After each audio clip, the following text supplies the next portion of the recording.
All right, you guys, today I get to go do something that I thought was impossible, and the best thing is you guys get to come along with me. So a little bit of backstory here. Probably about a year or two ago, a friend of mine recommended that I read the book Swell by Liz Clark. And it's about a woman who fixes up a sailboat and then goes sailing kind of all over the world. And she'll go find these amazing spots that you can only get to by boat and go surfing. And, you know, she's just living the life on a boat as a solo female traveler. And obviously my friend thought I could relate to that and I'd like the book because I live in a van. I love nature. I love solitude. I even like the problem solving aspect of van life. And so, yeah, I really, really enjoyed this book. So throughout the book, it's got all these amazing stories of her like finding these amazing, beautiful spots to anchor or go surf or go visit these small beach towns. I was enthralled with it. I mean, it appealed to me so much to have that lifestyle. Like, obviously with van life, I love nature. I love kind of the alternative lifestyle. I love the solitude even. And so boat life just takes it to the next level. And I was just like picturing myself doing boat life. But I knew that it would be pretty much impossible with a wheelchair. Like, how would I get to shore? How would I manage all the sailing aspects on a boat? How would I deal with breakdowns and everything on a boat when, you know, my mobility would be definitely a problem on a boat. And so, yeah, it was kind of bittersweet reading the book because, like, I was enthralled with it, but also I just didn't think it would ever be possible for me. Guess what? I was wrong. So my friend Shira, who I have known for decades, and her partner Jeff, they both have paralysis just like me. And I didn't realize it, but they actually go on these long, epic adventures in a sailboat. And they both have, you know, paralysis and use mobility devices, and they are out there proving that it's possible. So I guess I was wrong. And today they're gonna take me out on their sailboat. They're gonna show me just how they managed to get around and talk a little bit about some of the long trips they've taken, and we're gonna go meet up with them at the marina.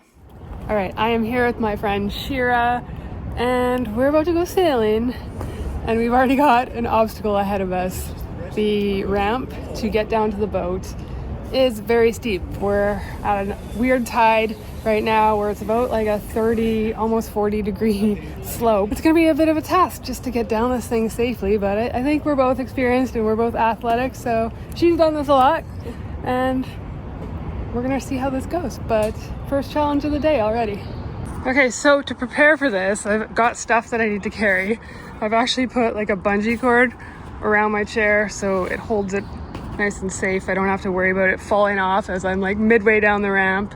So I had to plan for that before I even got down to the ramp here. This is intimidating just because it is so long. I gotta do a pop a wheelie the whole way down. Oh boy. Oh, my bag is dragging, you can hear it.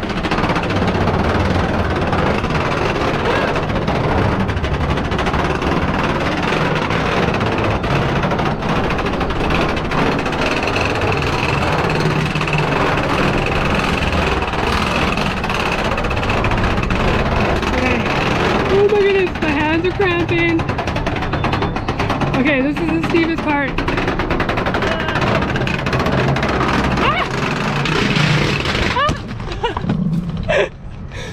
That was close, but we made it. Well done.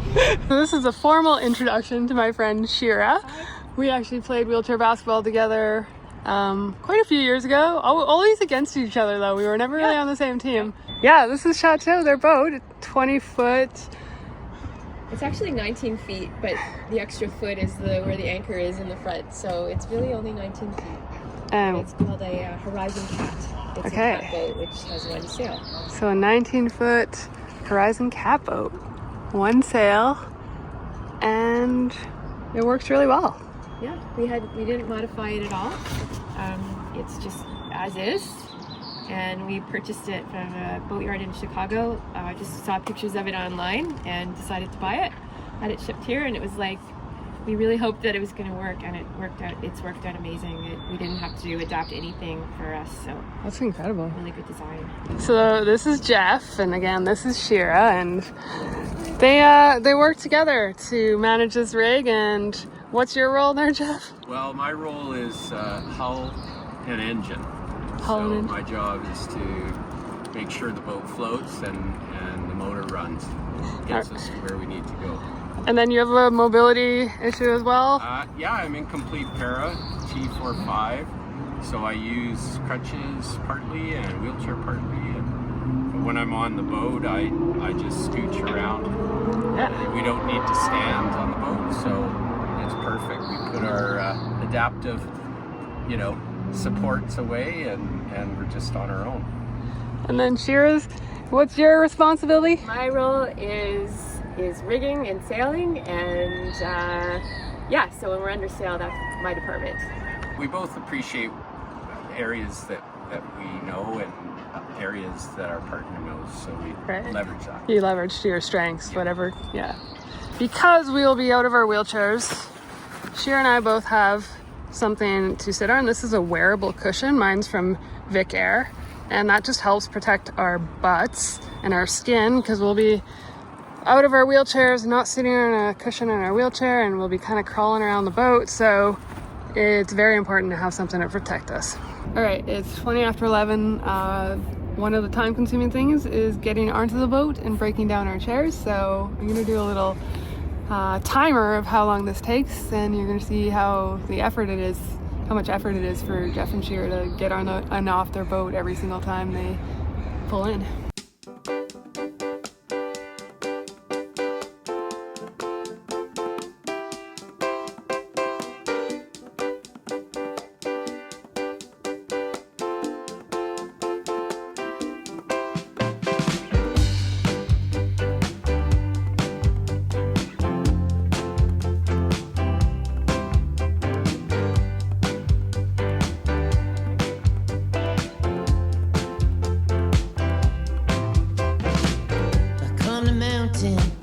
Looked off this side, I saw my hometown all green and white.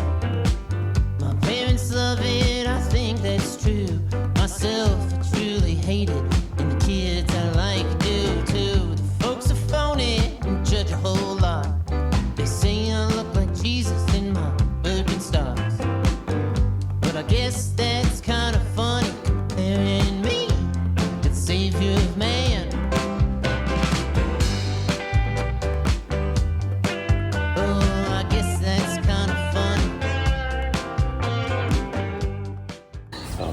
My chair is in there below deck in case we need it for whatever reason. Shoot, I forgot to take the bow lines off. I'll go up Okay. to the bow and You can get there? throw the lines off. I don't know what I have to do. I distracted you guys in your routine.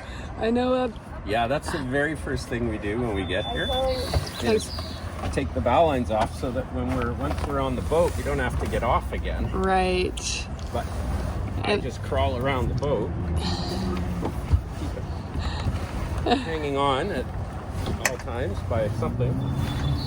And I threw you guys off your routine by videoing and filming.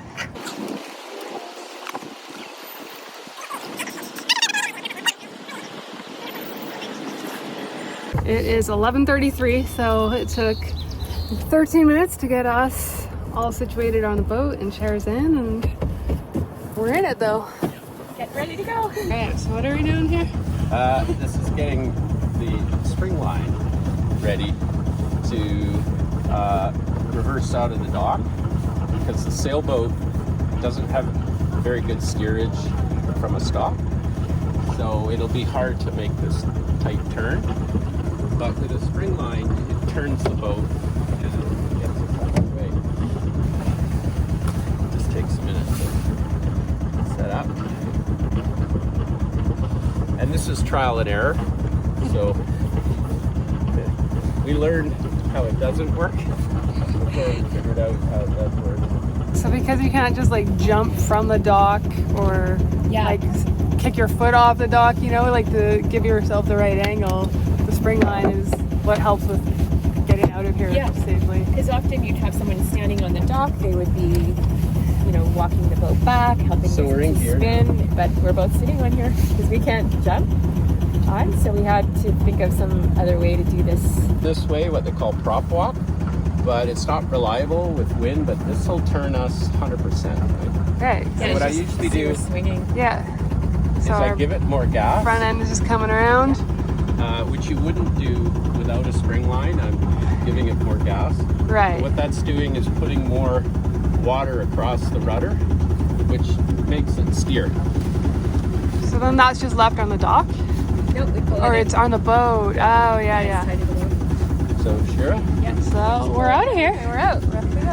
Yeah. And then you're pulling the line in now. Such a creative way to be able to steer when you can't just push off the It's dock. a very narrow channel in here, and lots of motors with their propellers sticking up Oh, that yeah. scratch a hull. It's like a can opener. You just So- gotta thread the line, So you yeah. got to go right down the middle.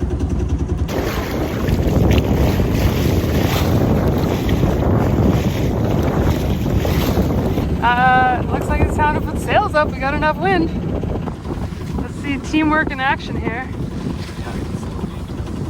Loosen all the lines. Off our ties.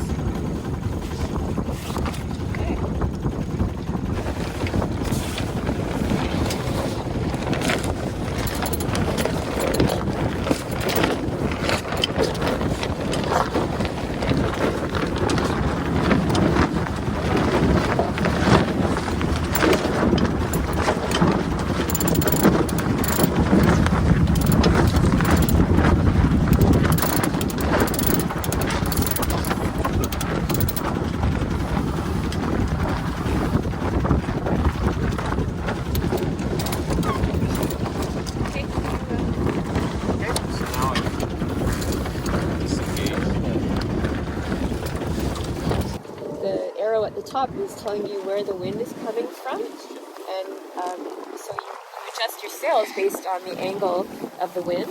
You can either, and when the sail starts to kind of fluff, we call it, where it starts to flap a little bit, you either pull the sail in or adjust your angle of how close you are to the wind. And this boat is really easy to sail because we just have one sail to deal with, so there's just one line. It's called the main sheet behind us, and that is what we use to let the sail in and out, pull the sail in and out. So for us, it's just really easy and simple, and all of the lines run back to the cockpit here, and so we don't have to go up front at all, which is great. So simple. Unless there's a Just problem. so easy and simple. Yeah, unless there's a problem. Had the odd time I and then crawled Jeff- up on my Jeff stomach. crawls up. In the rare occasion I need to go up and something's tangled or something's coming loose, I will attach a line, a harness, and I can Okay. click it so that if I was to start falling off the boat, I wouldn't fall right into the Right. water. Oh, you just keep checking. You look up at that arrow when the sail starts to fluff a little bit, flap a bit. You want to go slightly away from the wind, because when it flaps, it means you're a bit too close. So yeah, you just turn the wheel ever so gently, and you'll see. Just keep your eye on the sail. Is it flat? Yeah, it's flapping. So you So I want want to. to go this way? Oh yeah, away from the wind. The wind is coming from Yeah. over there. Yeah, yeah, that's it. And then it stops flapping, so you're perfect. And then you can just kind of spot a point on land, like at a building, Landmark. And then you want and then you Overcorrect, yeah. you go up a little bit. Yeah, definitely want there you go. You're sailing. Yeah. I'm gonna tack. All right. Woo! Swinging around. Here comes the sail. Yeah.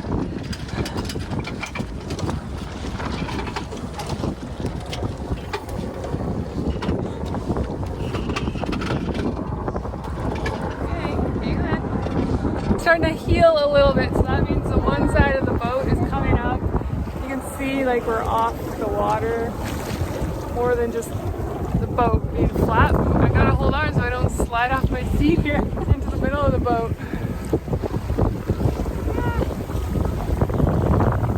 As we're healing a bit, just so you don't slide off, I'll stick this underneath your butt. There, it's just like the stuff from a cupboard, so things don't slide. I got a lucky penny down in my pocket. It's gonna be our ticket to ride. For I'm here on the pier. As soon as they dock it, find a way to slow us inside.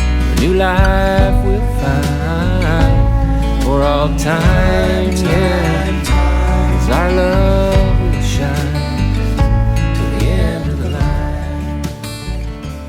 Time to bring the sail down.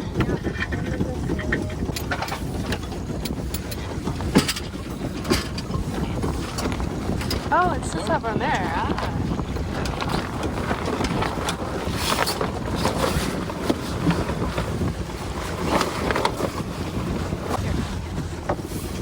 It's hard. It's really nice to stand up and do this, but Gotta reach as far as you can. yeah, it's good. Keep your balance while doing it. Yeah. Oh, big.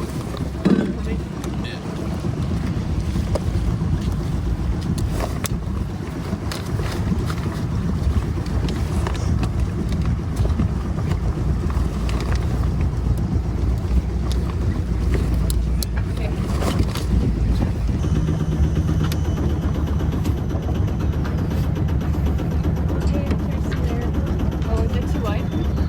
Oh, Okay, no, but that's okay. Too wide. Keep turning. Damn it. Oof, okay. Yeah, so tell me about this trip while the sirens are going. This big trip that you went on. No, our trip to Desolation Sound was 100 nautical. We went 100 nautical miles north of Vancouver, and we wanted to do it as like a real adventure. For a lot of people, it's just, you know, a nice like week trip that they do in their boat. It's no big deal, but for us, being on a very small boat, both being disabled, we had to dehydrate all our food. Like it was for us, it was an epic journey, and it was one of these journeys where we felt like, can we do it? And it was a really big adventure. We had a lot of planning we had to do, and it was just it just was you know, the planning, the thinking about it, the actual doing of it was a real challenge, and we really wanted to see if we could do it. And you know, I think I used to be a rock climber, and having opportunities, have these like really physically challenging trips to push myself. Like it's really hard to do that when you're in a wheelchair and have a disability, and it was an opportunity to do that together. It really was an epic adventure. I mean, on a 19-foot boat, we were this absolute smallest boat, yeah. and the whole trip we didn't see anybody in a boat as small as ours. So Yeah. it felt like a massive accomplishment to travel that distance. I think it was it ended up being like 21 or 22 days Yeah. travel on a little boat. And we were basically on this boat the whole time. And I think one of the challenges that we found is that because it can be limited to access shore, Yes. and so we end up staying on the boat more than the average boater would when they're away, because right. they can paddle their little dinghy to the shore and go for a hike, and so we're not able to do that. So I think one of the challenges is recognizing that while we have like awesome view right on the water actually boating, we can't really get off it as easily unless we're in another marina. Yeah. Which we did get off though, and we did where we could, and we did do a lot of paddling. So we have inflatable kayaks, and we're able to load them up and get off the boat and go explore in different bays. Part of the thrill of it is that once you're away and there's no help or support when you needed it, you realize that you're relying on your own, whatever abilities you have, that's it. Yeah. So you have to be really kind of resourceful and smart about it. But it's Well, I would like say the challenge of we it. have to be better boaters than the average boater, because we have there's no margin of error. Right.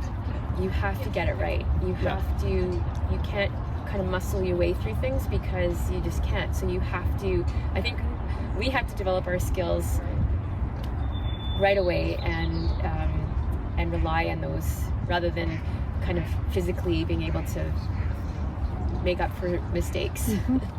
Yeah, so it's true. And so some of the things, some of the either dockings or just getting through a channel or something like that, you kind of have to hit it the first time. You don't have anybody that can run and jump onto the dock and save you from hitting the dock or steer you off. And you were saying we just had to be better skill in terms of skill, so we did in it, and I think as a result we've been quite good at things like that and learning how to shore tie even though we can't get on shore. Yeah. Meaning so you anchor and then you pull back and you have a stern line, so it keeps your boat in.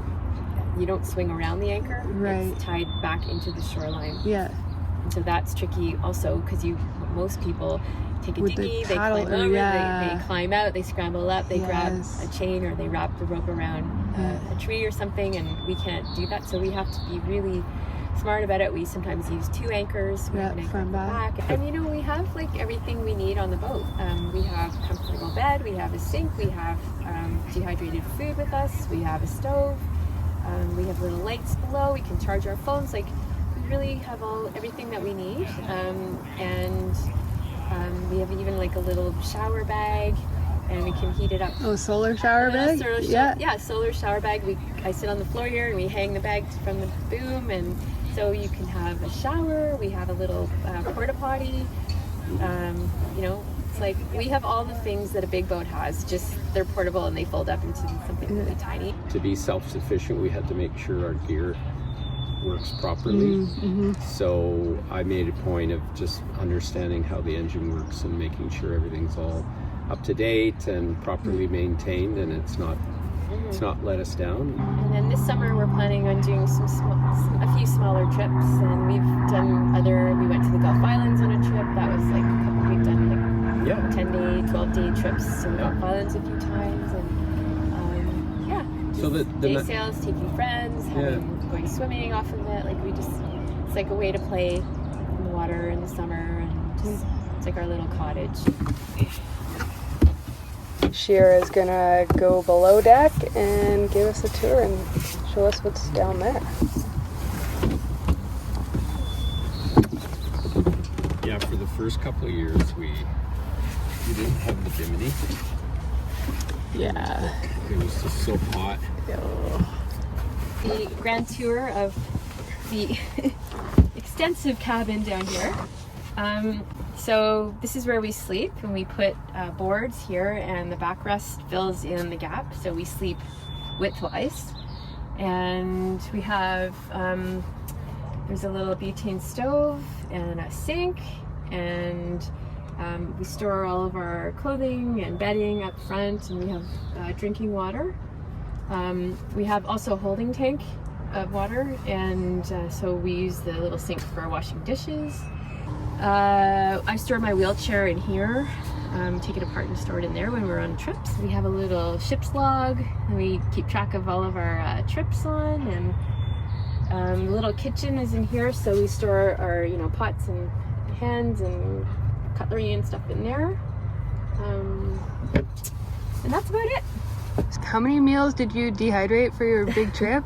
So that must have taken planning. Yeah, so when we went on our long trip, we had to dehydrate enough food for 22 days. So that was a lot of meal planning, and lunches, we also did some dehydrating. We had, but then we brought stuff like pita. We would have, I dehydrated veggie pate. We had some tins of tuna and things like that. And then dinners were things like chili and stews and lentil dal and quinoa. We ate a lot of quinoa, and just whatever you can sort of make at home, you can dehydrate. So you're really limited just by your own imagination, all the different things you can eat. But you don't have to do meal prep, like you just add water and you're not you let it chopping sit veggies. Nope, and there's no compost or any garbage, because it's just a little Ziploc bag, like a little sandwich baggie with the meal. And you add the water, it puffs up, and then you just heat it up. It takes 5 minutes on the stove, and there you have a nice hearty meal.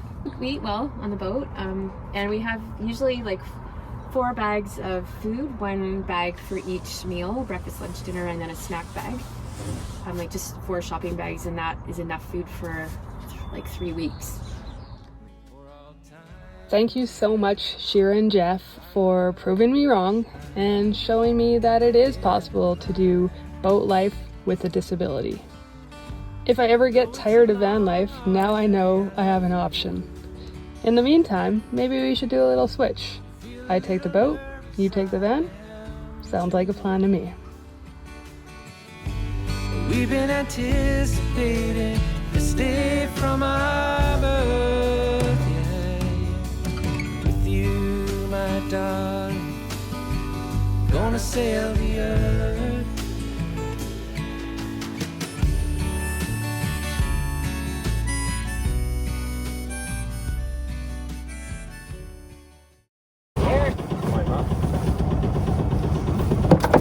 This is such good content.